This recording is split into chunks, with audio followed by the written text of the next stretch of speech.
Hey everybody, welcome to Daytona. We're here for our opening round of the 2012 NASCAR iRacing Series World Championship. I'm Steve Sheehan, driver of the number 6 Spy Optic Chevy, and I'm here presenting a new segment to PSR TV's Oval Championship broadcasts. Basically, each week I'm just going to be giving viewers an inside look at what to expect from our races. Strategy, pit road drafting, everything that will affect the outcome of the races and what you see play out through the races. Each week we're going to have one of our junior motorsports drivers take a couple hot laps around the track while I talk about what you can expect to see in the race. For anyone new to sim racing, our races do sometimes have a unique look and feel to them compared to our real life counterpart, and I want to give viewers, especially the new ones, an inside scoop on what you may expect from us tonight and every other week and why. So let's get started. Now, iRacing has taken a road trip back to Daytona. They have rescanned this place to perfection, just like Talladega. This track is as smooth as glass. 2-car tangos are here with the new aero model. You're going to see some 2 wide, 3 wide, 4 wide, huge runs. This race is going to be awesome. For our first segment, we figured it'd be most appropriate to have both the producer of the segment, Brian Blackford, and inaugural DWC champ, my teammate Richard Towler, on the track with me.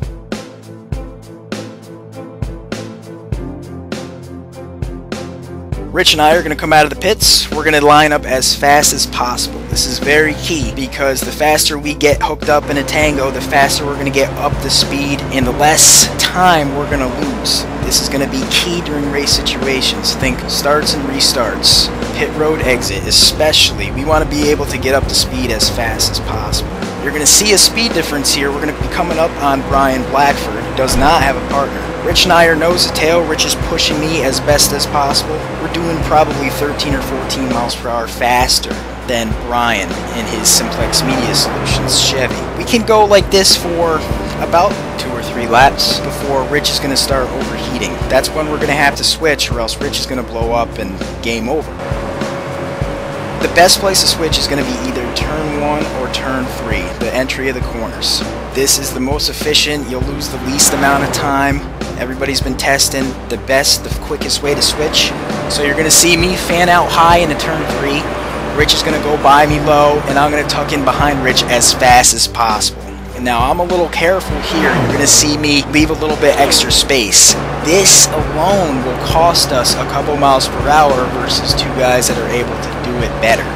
Now, once we switch, since Rich was following me for so long, it's going to take a couple laps for him to cool back down. At the same time, now that I'm behind him, I'm going to be heating up too. So we're going to have to switch in a couple laps again. Drivers have to make sure they keep an eye on that. It's going to be very key for the race.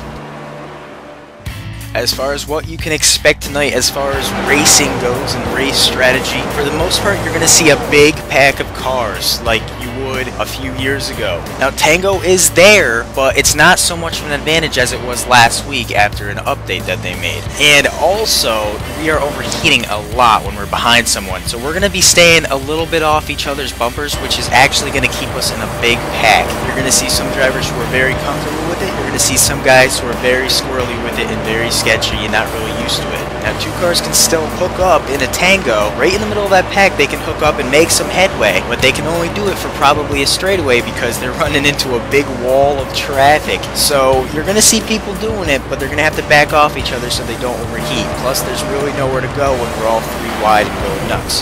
We're going to be able to go about 45, 46 laps on fuel. That's not to say we're going to stretch it that long. You're going to see some pit strategy tonight that you may not really see in real life. Last season, as an example, there was a group of us, myself included, that pit on lap 3 of the race in order to kind of run the race like a road course, where we knew we would have to make 2 more pit stops to finish the race, so we might as well pit as soon as possible in order to get on our own sequence, be done with it, get in fresh air and clean air and out of danger. Now, this season's a little bit different. The aero model's changed. It's a huge pack. The problem with running the strategy from last season and short pitting is you're very dependent on cautions. Coming down to the end of the race, you're going to see 2 guys hook up and hold the yellow line. With this paved surface and the way the aero is, you can get 2 guys nose to tail tango on the yellow line, and it's going to be very, very difficult to pass them for anyone else on the track. One little mistake can cause a huge wreck. We had some in practice, and expect to see one or maybe two tonight.